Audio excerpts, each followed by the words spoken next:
morning. Good afternoon po. Mga kababayan, ma'am sir, this is Jam, the Filipino channel ng inyong pong So today is July 29,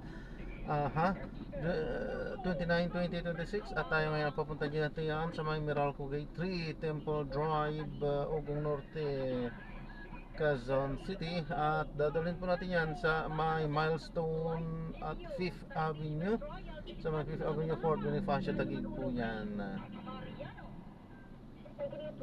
Okay, magbabalik po tayo mamaya natin po pag nakuha na po natin sila. Disclaimer lamang po, ang content po natin ay kalsada at hindi ang passenger. Kaya naman saka-saka naman po na may marinig kayo mga pangalan ng lugar, pangalan ng tao, pangalan ng organizations, government o private man yan, ay wala pong kinalaman ng channel na ito at wala pong pinapatungkulan. Lahat po na pinag-uusapan dito ay pawang dito lamang po yan sa loob at wala pong pinapatungkulan sa labas. Magbabalik po tayo mamaya konti pag nakuha na po natin sila.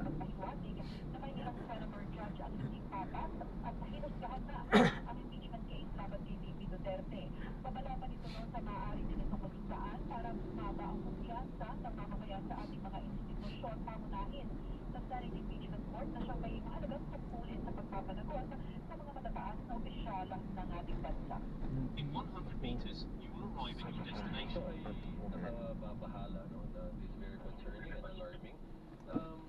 Dahil unang-una, dapat ang impormasyon na makuha ng mga kababayan natin tungkol sa mga nangyayari sa paligid nito ay accurate, ano? Dapat kung ano yung mismo nangyayari during the proceedings. But ang mas nakakabahala dito ay baka magbigay ito ng impression sa ating mga kababayan na mayroong members ng impeachment court, no, na nagkaroon na ng prejudgment. South on Temple Drive, then in 30 meters, you will arrive at your destination. Dun sa pag-edit, dun sa naging exchange during the oral arguments, dun sa video na to, mayroong text overlay na nakalagay, walang ebidensya. No? Yes, nagbabaka sakali lang. This is very dangerous, no? Because it could erode the people's confidence and trust in our institutions. And no less than this Senate Impeachment Court, which is a constitutional institution. You have arrived at your destination. To ensure accountability, no? With respect to the highest officials of the land.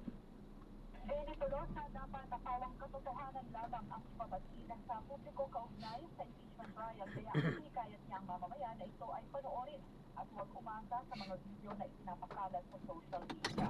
Kasama mo sa kamera, Rajuman Puno, Grace. Then in 100 meters, turn right at the traffic light. Siya po yung layas na ng OVP from the CAS division at siya rin po yung tumatawag po sa akin sa other banking needs po nila. Pinatigan ng mga presiding officer Senator Judge Francis Escudero si Constantino na tumangging sagutin kung inulat ba sa Anti-Money Laundering Council ang encashment. Pero tiniyak ni Constantino na compliant o sumusunod ang land bank pagdating sa reporting o pag-uulat ng mga transaksyon. Naghanap naman si Senator Judge Panfilo Lacson ng testigo na makapagsasabi sa tamang paggamit ng intelligence at confidential fund. Kasi po, in my previous life, sa intelligence, sa law enforcement, ang natatandaan ko kasi limited yung purpose ng intelligence at saka confidential fund and yung OWA. OWA is not a confidential sa pag-handle ng intelligence and confidential funds. Laman ito naman ni Escudero'ng opening statement ni Prosecutor Laila Tinima dahil ambag sa patakaran ang mga sinabi niya. Kahit pa pinalaan na siya bago siya In 60 magsalita. meters, turn left onto 7th Avenue. Bernadette, bago nga natapos ang mga bahagi ng paglilitis ngayong Miyerkules, niliwanag din ni Constantino na isang taon lang niliwanag ni Constantino na wala na ang original na kopya ng mga cheque dahil ayon sa patakaran ng bangko, isang taon lang nilang itatago ang mga pisikal na kopya ng mga cheque. Bernadette? Maraming salamat sa iyo, RJ Cruz.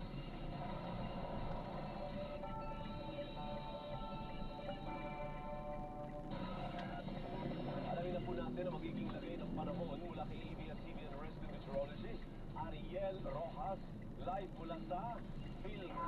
Sa Quezon City, Ariel, bakit naging maulan ngayong araw at magpapatuloy bababa ang ganitong panahon bukas.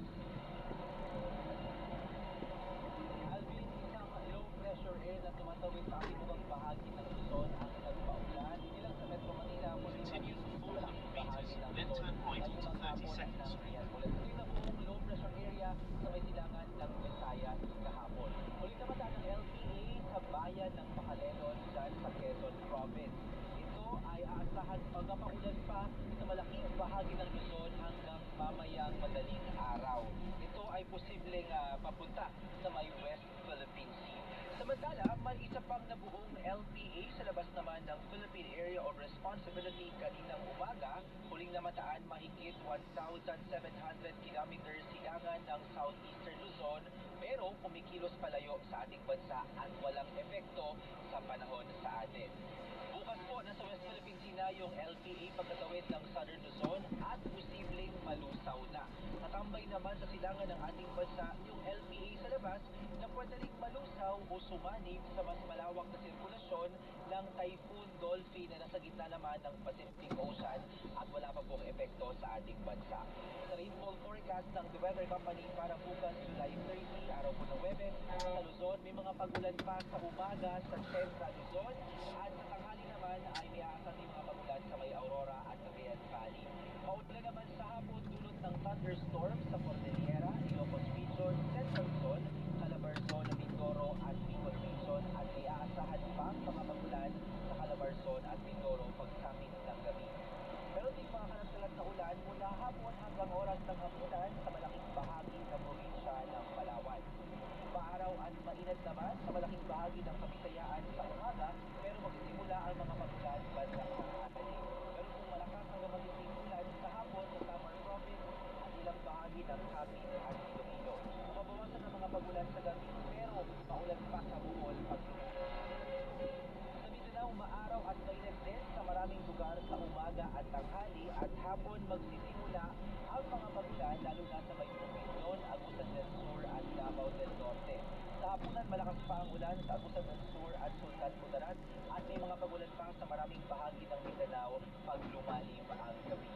Dito sa Metro Manila, maulap pa pero sisilip-silip na ang araw sa umaga at tanghali at mataas pa rin po ang tsansa ng pagulan dulot ng thunderstorm pagsapit ng hapon hanggang sa gabi.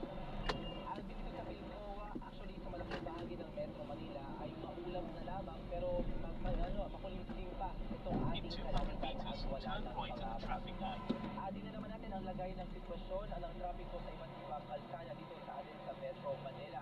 Unahin na natin itong underpass ng Quezon Avenue sa pagitan po ng EDSA hanggang sa may bahagi ng Senator Ria Defensor Santiago Avenue ay napakabagal po ng daloy ng trapiko sa underpass at maging sa ibabaw ng Quezon Avenue papunta po sa Quezon Memorial Circle. Sa ibabaw naman ng southbound lane ng Quezon Avenue ay mabagal din ang trapiko, medyo maluwag yung nasa underpass. Sa bahagi naman po ng Commonwealth, pagkalagpas lang ng Tecno Hub ay mabilis ang daloy ng trapiko dito sa northbound lane at dito naman sa may southbound lane or papasok po ng Quezon Memorial Circle, nagkaroon lamang ng build-up papasok sa circle. Sa bahagi po ng EDSA at White Plains area, yung northbound lane po nasa kanan ng inyong screen ay medyo maluwag yung daloy ng trapiko pero itong southbound lane patungo sa may Ortigas ay may traffic build-up. At sa bahagi naman ng EDSA Orense, yung northbound lane po sa kaliwang bahagi ng inyong screen ay medyo mabagal po ang daloy ng trapiko at napakaluwag po, halos walang sasakyan itong southbound lane naman sa kanang bahagi ng inyong screen. Atin po ang update sa lagay ng panahon at trapiko sa Metro Manila. Ako po si Ariel Ross narito sa bahagi ng Pilcoa, Quezon City. Ingat, kapamilya. Umakyat na sa 13 ang bilang ng mga kumpirmadong nasawi sa magnitude 7.1 na lindol na yumanig sa Kumamoto Prefecture sa Japan itong Martes. Walang naiulat na Pilipinong nasawi o maluhang nasugatan pero patuloy na pinag-iingat ang lahat sa mga aftershock. Nagpapatrol, In 100 Ren meters, Hernandez. turn right at the traffic light. Gumapang at nagtago sa ilalim ng mesa ang OFW at bayan patroller na si Janice Doria Mejia. nang maramdaman ang malakas na pag-alog ng kanilang bahay sa Yatsushiro City, Kumamoto Prefecture sa Japan. Nang huminto ang paggalaw, hindi na niya napigilang umiyak. Nasugatan din siya sa tuhod at iba pang bahagi ng katawan. Nitong Martes, naramdaman ang malakas na pagyanig sa buong Kyushu Island ng Southern Japan, alas 4:27 ng hapon oras sa Japan. Sandali lang ang lindol, pero ganito kalawak ang iniwang pinsala sa Kumamoto Prefecture. Sumiklab ang maliit na sunog, gumuho ang ilang gusali, bumagsak ang isang tulay, nagkabitak-bitak ang mga kalsada, at libo-libong bahay ang nawala ng kuryente. Ayon sa Department of Migrant Workers, walang naiulat na Pilipinong nasaktan o nasawi sa nangyaring lindol.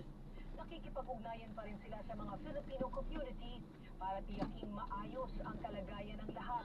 Ayon sa Konsulado ng Pilipinas sa Osaka, 4,500 ang mga Pinoy sa Kumamoto na karamihan ay nagtatrabaho sa mga factory.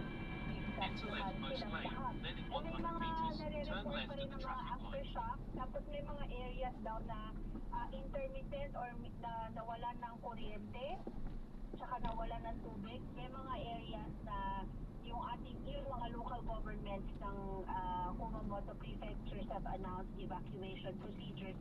Pero so far, wala tayong feedback na na-receive from our community, no, from our PISCO members na kasama sila doon sa mga na-evacuate. Patuloy naman ang rescue operation sa isang mall na gumuho. Bunsod ang isang pagsabog pagkatapos ng lindol.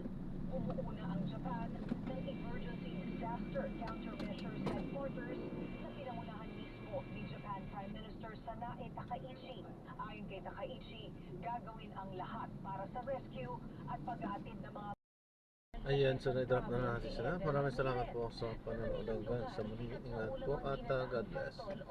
Paalam po muna. Pansamantala at tayo ay gagawa ng ibang video sa ating susunod na misyon. Paalam po.